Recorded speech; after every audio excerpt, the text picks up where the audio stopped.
মাত্র একটা নিয়মে কি যাবতীয় রচনা লেখা সম্ভব? উত্তর হচ্ছে হ্যাঁ সম্ভব, বাট সেক্ষেত্রে একটা ছোট্ট শর্ত মানতে হবে। সেটা হলো এই ভিডিও শুরু থেকে শেষ পর্যন্ত দেখতে হবে, কারণ এই ভিডিওতে আজকে আমরা এমন নিয়ম শেখাবো যার মাধ্যমে যে কোনো প্রকার রচনায় তুমি লিখতে পারবা। নাম্বার 1। নাম্বার 2, রচনা কিন্তু খালি খাতা ভরে লিখলেই হয় না, রচনার স্ট্রাকচারও থাকে, সেই স্ট্রাকচার ওয়াইজ লিখতে হবে। এই জিনিসটা আজকে ক্লাস শিখাবো। অ্যান্ড নাম্বার 3, যেটা সবচেয়ে বেশি ইম্পর্টেন্ট এই ক্লাসে, সেটা হচ্ছে আজকে আমি তোমাদের রচনার এমন একটা সাজেশন দিব যে সাজেশনে 12টা রচনার একটা প্যাকেজ থাকবে, যে প্যাকেজটা এতটাই বুলেট প্রুফ, এতটাই পারফেক্ট, যেটা যারা পড়ে যাবা সেটার বাইরে প্রশ্ন হওয়ার সম্ভাবনা মাত্র 0.5%। তার মানে বুঝতেই পারছো এটা বুলেট প্রুফ ওয়ানসার সাজেশন নিয়ে চলে আসছে এই ক্লাসে। তাহলে চলো দেরি না করে এখনই শুরু করি। ওকে স্টুডেন্ট, আজকের আমাদের এই ক্লাসে আমরা খুবই বেসিক জিনিস নিয়ে কথাবার্তা বলবো। ইনিশিয়ালি প্রথমত আমরা দেখবো রচনা লেখার নিয়ম।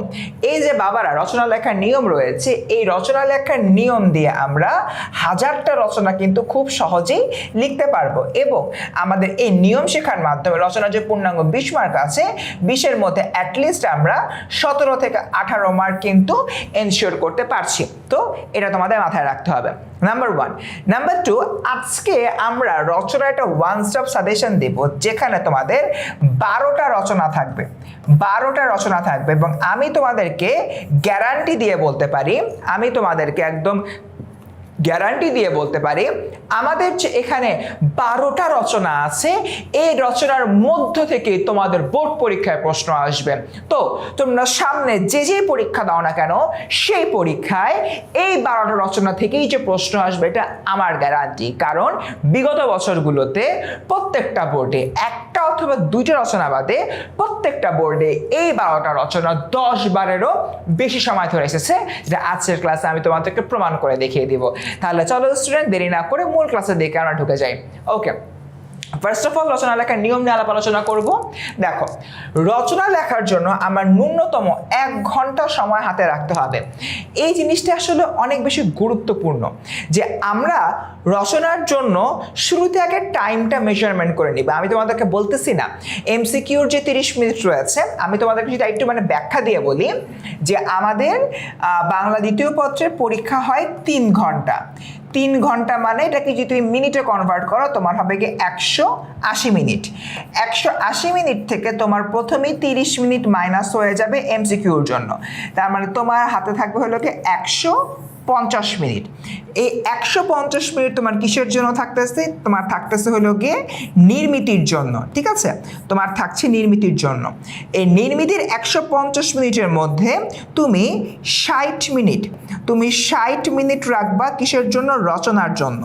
60 মিনিট রাখবা রচনার জন্য, আর 90 মিনিট রাখবা তুমি আদার যে সকল টপিকগুলো রয়েছে সেগুলোর জন্য।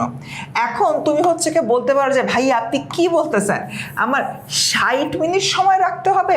হ্যাঁ, একটা রচনা খালি তোমার গণহারে লিখে গেলেই হলো না, সেটার মধ্যে বেশ কিছু ব্যাপার স্যাপার থাকে। ওগুলো এনশিওর করার জন্য আমার এই 60 মিনিট বা এই যে আমার 1 ঘন্টা, এই জিনিসটা অনেক বেশি ইম্পর্ট্যান্ট। তোমরা এই যে টাইম ব্রেকডাউনটা দিলাম, তোমরা যখন হচ্ছে কি এমসিকিউ দিয়ে ফেলবা, এমসিকিউ দিয়ে ফেলার পর তোমরা মাথায় রাখবা যে তোমার হাতে 150 মিনিট নাই, তোমার হাতে সময় আছে 90 মিনিট।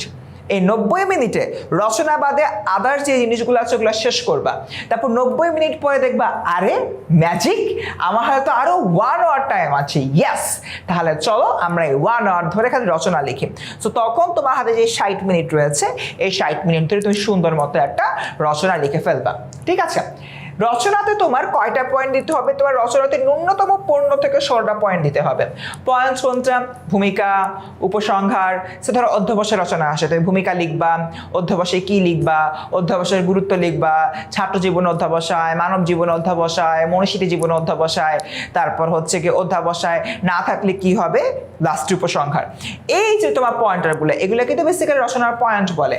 এরকম তোমার 15 থেকে 16টা পয়েন্ট লিখতে হবে। এবং এই জায়গা থেকে তোমাদেরকে একটা টেকনিক শিখাই দিই। সেই টেকনিকটা হচ্ছে, রচনা কখনো তোমরা মুখস্থ করবা না, রাদার এই যে পয়েন্টের নামগুলা আছে, এই পয়েন্টের নামগুলা মনে রাখবা।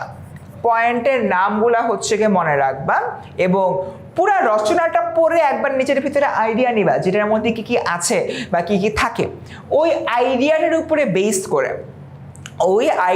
উপরে বেস করে পরবর্তী সময়তে তুমি তোমার যে রচনাটা রয়েছে রচনাটা নিজের মতো করে বানায় লিখবা। গেল, কমপক্ষে তোমার 12 থেকে 15 পৃষ্ঠা লিখতে হবে।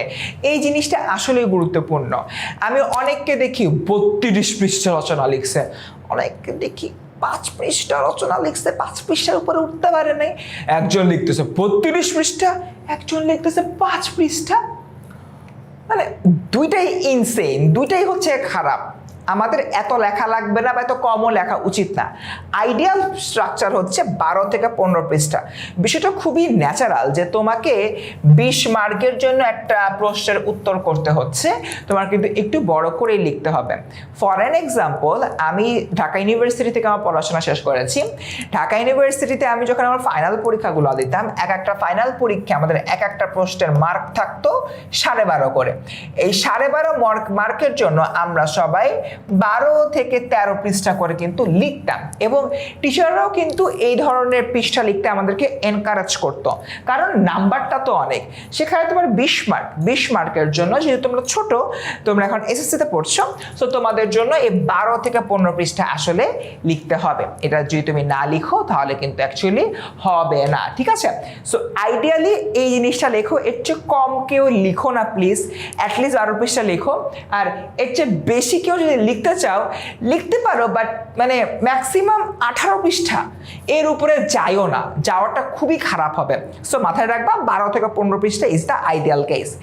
এরপর দেখি রচনার সাথে সংশ্লিষ্ট এমন উক্তি দিতে হবে, বিভিন্ন মনীষীদের উক্তিগুলো নীল কালি দিয়ে তোমার লেখা ভালো। এখন বাবারা একটা জিনিস একটু হচ্ছে কি মাথায় রাখতে হবে, সেটা হচ্ছে এখানে কি বোঝানো হচ্ছে। উক্তিগুলো নীল কালি দিয়ে লেখা ভালো দিয়ে আসলে তোমার কি বোঝায়? দেখো, আমরা যদি হলো কি চিন্তা করি, একটা রচনা আসছে অধ্যবসায়, সে অধ্যবসায় তুমি একটা সংস্কৃতের শ্লোক দিচ্ছ, ছাত্রনং অধ্যয়নং তপ। সো এই যে তুমি শ্লোকটা হলো গিয়ে দিলা, এটার মানে কি ছাত্ররা হলো অধ্যয়ন করবে এরকম কিছু একটা। সো এইরকম জায়গা থেকে তোমার যে কাজটা করতে হবে, এই যেটা স্পেশাল তুমি উক্তি দিলা, উক্তিটাকে হাইলাইট করতে হবে, কারণ এই উক্তিটা তো তোমার সম্পূর্ণ রচনার মার্কটাকে একটু বুস্ট করবে। সো যেটা বুস্ট করবে সেটা তোমার হাইলাইট করতে হবে। তাই হাইলাইট করার জন্য বেটার হবে এটা তুমি নীল কালি দিয়ে লিখবা। পুরা রচনার মধ্যে 3টা জিনিস নীল কালি দিয়ে লিখতে হয়। সেই 3টা জিনিস কি? নাম্বার 1, আচ্ছা দাঁড়াও, নীল কালি দিয়ে যেহেতু লিখবো তাহলে চলো আমি এটা নীল কালি দিয়ে লিখি। নাম্বার ওয়ান হচ্ছে টাইটেল, রচনার টাইটেলটা নীল কালি দিয়ে লিখবা। নাম্বার 2, পয়েন্ট যেগুলো আছে পয়েন্টের টাইটেলগুলো নীল কালি দিয়ে লিখবা। এরপর হচ্ছে কি নাম্বার 3, আমাদের যে উক্তিগুলা দিচ্ছি সেই উক্তিগুলাকে হলো গিয়ে আমার নীল কালি দিয়ে লিখবা। তো বাবারা এই জিনিসটা মনে রাখা বাঞ্ছনীয়। তোমরা যদি মনে না রাখতে পারো তাহলে বুঝবা খেল খতম পয়সা হজম, ঠিক আছে? সো এই নীল কালার দিয়ে অবভিয়াসলি এই জিনিসগুলো হচ্ছে কি লিখবা, কারণ এগুলো হাইলাইট করতে হবে। ওকে, অবশ্যই রচনার পয়েন্টের নাম লিখতে হবে, ভূমিকা উপসংহার ইত্যাদি। অনেকে একটা কাজ করে পয়েন্টের নাম না লিখে প্যারা প্যারা প্যারা করে লিখে যায়, বাট এটা অ্যাকচুয়ালি তখন রচনা থাকে না, বুঝতে পারছো? সো আমরা অবভিয়াসলি এই কাজটা করব যে পয়েন্টের নামগুলো পয়েন্টের শুরুতে লিখবো, ভূমিকার আগে ভূমিকা লিখবো, অধ্যাবসায়ের গুরুত্বের আগে অধ্যাবসায়ের গুরুত্ব লিখবো, এরকম। আরেকটা বিষয়, আমাদের মধ্যে একটা টেন্ডেন্সি থাকে রচনা লেখার একদম শুরুতে প্রথম পৃষ্ঠাতে যত পয়েন্টগুলো লিখবা ভিতরে সবগুলো একটা লিস্ট দেয়, পয়েন্টের লিস্ট। এরকম পয়েন্টের লিস্ট দেওয়ার কোনো দরকার নেই ভাই, খামাখা সময় নষ্ট, পৃষ্ঠাও নষ্ট। তো স্টুডেন্টস মোটামুটি এতটুকুই আমাদের রচনার নিয়ম। এটা আজকের ক্লাসের প্রধান পার্টটা ছিল। এবার আমি সাজেশনের দিকে চলে যাব। রচনার নিয়মগুলো কেমন লেগেছে একটু কাইন্ডলি আমাকে জানিয়ে দাও। যদি নিয়মগুলো ভালো লেগে থাকে কমেন্টে লেখো বেস্ট। ওকে, সো স্টুডেন্ট এরপরে থেকে পরবর্তীতে আগে রচনার 1 স্টেপ সাজেশন, যেটা জন্য তোমরা সবাই একদম তৃষ্ণার্ত, পিপাসার্ত, ক্ষুধার্ত ছিলে। ওকে, বাংলাদেশের প্রাকৃতিক সৌন্দর্য, জাস্ট আমি বলেছিলাম প্রত্যেকটাই 10 বারের বেশি আসে, একটা অথবা 2টা বাদে। আমি গুনি 1 2 3 4 5 6 7 8 9 10 11 12, 13, 14, 15, 16। এটা বোর্ডে এই পর্যন্ত 16 বার আসছে। পরেরটা প্রাকৃতিক দুর্যোগ 1, 2, 3, 4, 5, 6, 7, 8, 9, 10, 11, 12, 13, 14, 15, 16, 17, 18। এটা তোমার 18 বার আসছে। যেই রচনাগুলো অ্যাটলিস্ট 10 বা 10 বারের অধিক সময় আসছে সেগুলো অনেক বেশি গুরুত্বপূর্ণ সকল বোর্ডের জন্য। সো এই জায়গা থেকে আমাদের বাংলাদেশের প্রাকৃতিক সৌন্দর্য এবং প্রাকৃতিক দুর্যোগ দুটোই অনেক বেশি ইম্পর্ট্যান্ট। বাট আমি তোমাদের এই ক্লাসটাকে আরেকটু লুক্রেটিভ করার জন্য আমি একটা কাজ করতেছি। সাজেশন তো রয়েছেই, সাজেশনের উপরে সাজেশন আমি ক্লাসের মধ্যে দাগাই দিচ্ছি স্টারের উপরে বেস করে। 5 স্টার মানে অনেক বেশি ইম্পর্ট্যান্ট, এরপর 4, এরপর 3, এরপর 2, এরপর 1। সো বেসিক্যালি এই দুইটা রচনার মধ্যে আমাদের যে 2 নাম্বার রচনাটা রয়েছে এটা হচ্ছে গিয়ে আমার 4 স্টার, আর যে 1 নাম্বার রচনাটা রয়েছে এটা হচ্ছে গিয়ে আমার 3 স্টার। ওকে, সো তোমরা কিন্তু সাজেশনও পাইলা 12টা রচনার, এর উপরেও আবার সাজেশন পাচ্ছ। ওরে বাবা, তোমাদের ভাগ্য, মাশাল্লাহ।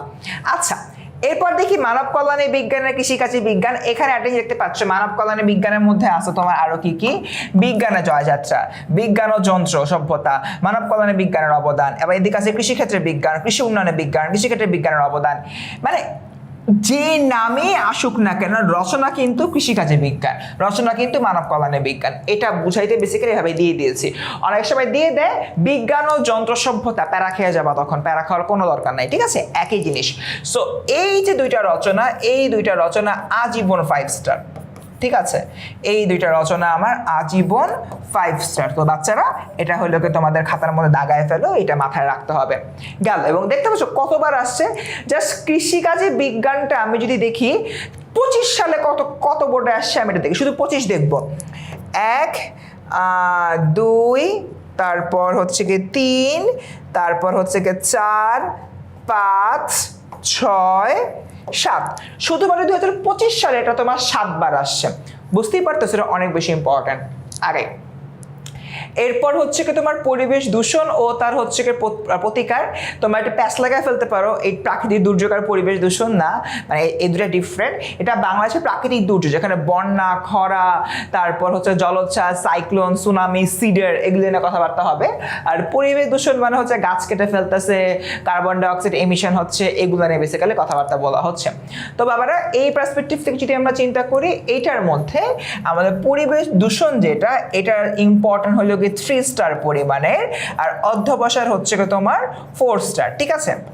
এই যে 12টা, এই 12টা থেকেই আসবে। 12টার মধ্যে কোনটা আসার সম্ভাবনা সবচেয়ে বেশি সেটা বেসিক্যালি আমি স্টার দিয়ে ব্যাখ্যা করতেছি। শ্রমের মূল্য, এটা অ্যাকচুয়ালি খুবই এভারেজ একটা তোমার রচনা, এটাকে আমি 2 স্টার দিয়ে রাখতে পারি, বাট এটা কিন্তু বিভিন্ন সময় বোর্ডে আসে। একদম লেটেস্ট যদি হলো গিয়ে আমি চিন্তা করি, তোমার হচ্ছে গিয়ে রাজশাহী বোর্ড 2020 সালে হলো এটা আসছিল, একদম লেটেস্ট। সো এরপর শৃঙ্খলা ও নিয়মানুবর্তিতা, এটাও হচ্ছে আমরা 2 স্টার ক্যাটাগরিতে ফেলতে পারি। But then again comes this, অর্থাৎ মাদকাসক্তি ও তার প্রতিকার, এটা কিন্তু আমাদের অবশ্যই 5 স্টার ম্যাটেরিয়াল। এটা কি 5 স্টার ম্যাটেরিয়াল? তার কারণটা কি জানো? আমাদের প্রত্যেকটা বোর্ডে এটা হলো গিয়ে আসে নাম্বার 1 এবং নাম্বার 2, এটা দিয়ে এক প্রকার সোশ্যাল অ্যাওয়ারনেস ক্রিয়েট করে, ঠিক আছে। এই সোশ্যাল অ্যাওয়ারনেস ক্রিয়েট করার জায়গা থেকে এটাকে আমরা 5 স্টার দিতে পারছি। 10 নাম্বার জাতি গঠনে নারী সমাজের ভূমিকা, এটার গুরুত্ব হচ্ছে কি তোমার সাজেশনের উপরে, সাজেশনের পার্সপেক্টিভ থেকে 4 স্টার। অ্যান্ড স্বদেশ প্রেম, এটা হচ্ছে কি তোমার অবভিয়াসলি 5 স্টার। বর্তমান প্রেক্ষাপটে আমরা যদি চিন্তা করি, স্বদেশ প্রেম এবং জাতীয় জীবন রহস্যময়ের গুরুত্ব অনেক বেশি important. Last but not the least, সময়ানুবর্তিতা। সময়ানুবর্তিতা এমন একটা রচনা, এটা শুধুমাত্র রিসেন্ট টাইমে সবচেয়ে বেশি আসছে। আমি একটা অদ্ভুত জিনিস এখানে অ্যানালাইসিস করতে গিয়ে দেখেছি, সময়ানুবর্তিতা সবচেয়ে ওল্ডেস্ট যে টাইমটাতে হইল গিয়ে আসছিল সেটা হচ্ছে 2002 সালে আসছিল বরিশাল বোর্ডে।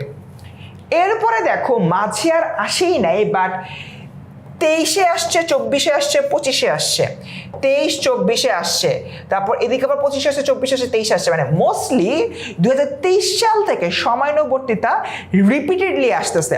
মানে রাজশাহী বোর্ডে যেরকম 23-24-25 টানা আসছে, চট্টগ্রাম বোর্ডে 23-24-25 টানা আসছে। সো আমি মোটামুটি এতটুকু ধারণা করতে পারি এই রচনাটা পরবর্তী সময়তে 2026 সালের এসএসসি পরীক্ষা 27, 28 অ্যান্ড সো অন চলতে থাকবে। এটা কিন্তু অ্যাটলিস্ট নেক্সট কয়েক বছর রিপিটেডলি আসবে। তাই এরকম একটা জায়গা থেকে সময়ানুবর্তিতা এমন একটা রচনা যেটাকে আমি 5 স্টারের উপরে 6 স্টার দিয়ে আইডেন্টিফাই করতে চাই। তো স্টুডেন্ট, আজকের এই পুরো যে ক্লাসটা ছিল, পুরো ক্লাসে আমরা রচনা লেখার নিয়ম শিখেছি। যেই নিয়মটা শিখলে আমরা খুব সহজেই রচনাতে অ্যাটলিস্ট 17 থেকে 18 মার্ক ক্যারি করতে পারবো, এবং শুধুমাত্র তাই না, প্রপারলি গুছায় লিখতে পারবো। নাম্বার 2, আমি আজকে শিখেছি কোন টাইমের মধ্যে, কত সময়ের মধ্যে রচনা লিখতে হয়, এবং পাশাপাশি আমাদের যে অন্যান্য টপিকগুলো রয়েছে, অন্যান্য টপিকের জন্য আমার কত সময় বরাদ্দ রাখতে হয় সেই বিষয়টা। এবং লাস্টলি রচনার মধ্যে 12টা রচনার একটা ওয়ান স্টপ সাজেশন দেখেছি। শুধু তাই না, সাজেশনের উপরেও সাজেশন দেখেছি তোমার 5 স্টার, 4 স্টার, 3 স্টার, 2 স্টার করে। তো আশা করতেছি এই রচনার ভিডিওটা তোমাদের জন্য হবে একটা লাইফ সেভিয়ার। এবং প্রশ্ন করতে না, ভাই রচনা কয় পৃষ্ঠা লিখবো, কয়টা পয়েন্ট লিখবো, রচনা হচ্ছে কীভাবে লিখবো, কীভাবে লিখলে হলো 20-এর মধ্যে 18 পাবো, এই যে প্রশ্নগুলা, এই সবগুলোর প্রশ্নের সমাধান তোমরা পেয়ে গেছো। তো স্টুডেন্ট, নেক্সট কোন ভিডিও চাও জানিয়ে দাও কমেন্ট সেকশনে। অ্যান্ড ইয়েস, তোমার যদি এই ভিডিওটা ভালো লেগে থাকে এখনই সেভ করে ফেলো। দেখা হচ্ছে পরবর্তী ক্লাসে।